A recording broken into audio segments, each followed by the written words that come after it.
এভাবেই লাখো মানুষের প্রার্থনার মধ্য দিয়ে দুনিয়া থেকে বিদায় নেন জিয়াউর রহমানের কনিষ্ঠ সন্তান আরাফাত রহমান কোকো। হৃদরোগে আক্রান্ত হয়ে 2015 সালের 24শে জানুয়ারি তিনি মালয়েশিয়ার কুয়ালালামপুরে মাত্র ৪৫ বছর বয়সে মৃত্যুবরণ করেন।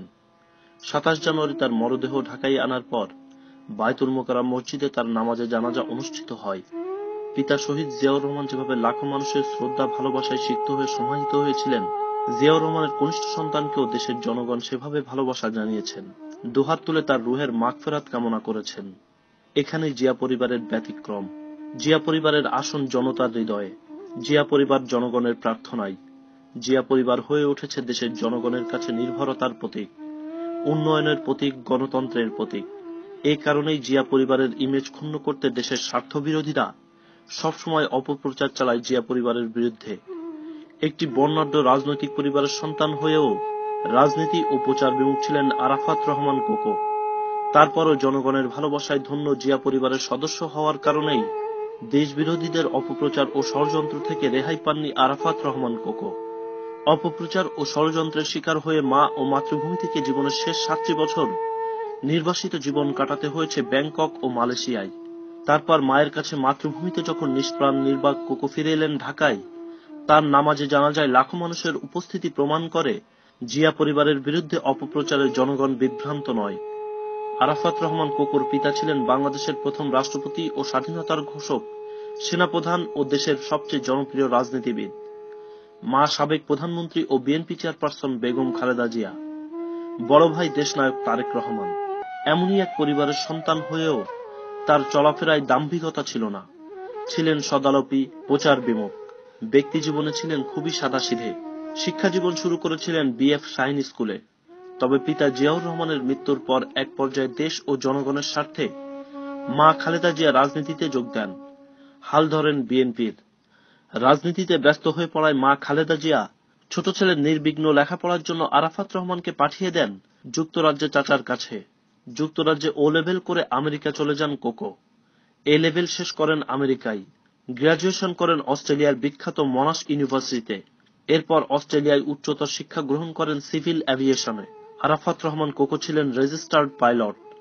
প্রশিক্ষিত পাইলট হলেও শেষ পর্যন্ত ঝুঁকে পড়েন খেলাধুলার প্রতি। ছোটবেলা থেকেই ক্রিকেট অনুরাগী ছিলেন কোকো। নিজেও ক্রিকেট খেলতেন। ওতপ্রোতভাবে জড়িত ছিলেন ওল্ড ডিএইচ ক্লাবের সঙ্গে। 2004 ও 2005 সালে প্রিমিয়ার ডিভিশন ক্রিকেট লিগে ওল্ড ডিএইচ ক্লাব চ্যাম্পিয়ন হওয়ার গৌরব অর্জন করে। অস্ট্রেলিয়ায় পড়াশোনার সময় দেশের ক্রিকেট উন্নয়ন নিয়ে চিন্তা ভাবনা করেন কোকো। 2003 সালে তার আগ্রহেই অস্ট্রেলিয়ার ক্রিকেট কোচ ডেভ হোয়াইটমোর বাংলাদেশ ক্রিকেটের হাল ধরেন।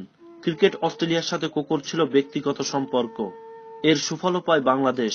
সম্পর্কের সূত্র ধরেই অস্ট্রেলিয়ান ক্রিকেট বোর্ডের সাথে তখন বিসিবির একটা চুক্তি হয় এবং এরই ধারাবাহিকতায় বয়সভিত্তিক থেকে শুরু করে সর্বপর্যায়ে অস্ট্রেলিয়ান কোচ, ট্রেইনার, ফিজিও পেত বাংলাদেশ।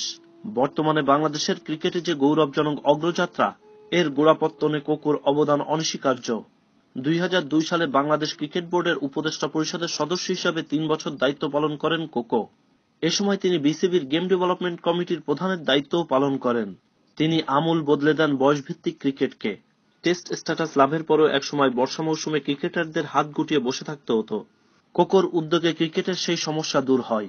2004 সালে মিরপুরে শেরেবাংলা স্টেডিয়ামকে জাতীয় ক্রিকেট পরিষদ এনএসসির কাছ থেকে ক্রিকেটের জন্য বরাদ্দ নিয়ে এটিকে ক্রিকেট ভেন্যু হিসেবে রূপ দেন। এখানেই শেষ নয়, একই সঙ্গে দেশের 6টি বিভাগে ক্রিকেট ইনডোর স্থাপনের নেপথ্য কারিগর ছিলেন আরাফাত রহমান কোকো। 2004 সালে অনুষ্ঠিত অনূর্ধ্ব 19 বিশ্বকাপকে সামনে রেখে মাত্র 6 মাসের মধ্যে বগুড়া শহীদ চান্দু স্টেডিয়ামকে ফ্লাডলাইট সুবিধা সহ আধুনিক ক্রিকেট স্টেডিয়ামে পরিণত করেন তিনি। খুলনা, চট্টগ্রাম ও রাজশাহী বিভাগের স্টেডিয়াম এবং ফতুল্লা স্টেডিয়ামকে পরিকল্পিত ক্রিকেট ভেন্যুতে পরিণত করার ক্ষেত্রেও ছিল তার অবদান। বাংলাদেশে ক্রিকেট একাডেমির কাজও শুরু হয়েছিল কোকোর হাত ধরেই। 2004 অনূর্ধ্ব 19 বিশ্বকাপ আয়োজন করে সে সময় ইন্টারন্যাশনাল ক্রিকেট বোর্ড আইসিসির ভূয়সী প্রশংসা পায় বাংলাদেশ। বাংলাদেশের ক্রিকেট সম্পর্কে আইসিসির সেই ধারণার সুফল পরবর্তীতে বাংলাদেশের ক্রিকেটের অগ্রযাত্রায় ইতিবাচক ফল দিয়েছে। একটি বর্ণাঢ্য রাজনৈতিক পরিবারের সন্তান হয়েও রাজনীতির বাইরে থাকা এই মানুষটির লাশের সঙ্গে শত্রুতা করা হয়েছে। রাজনৈতিক প্রতিহিংসা চরিতার্থ করতে অধিকার থাকার পরও বনানী সেনা কবরস্থানে দাফন করার অনুমতি দেওয়া হয়নি।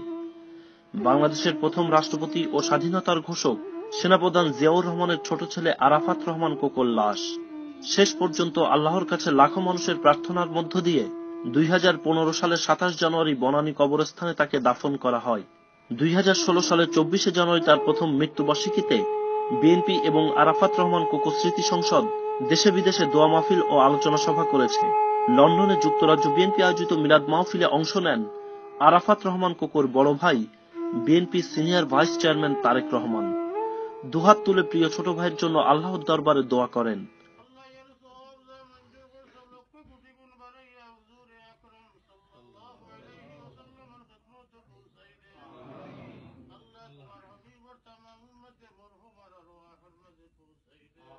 Zahid Gazi, ATV news, London.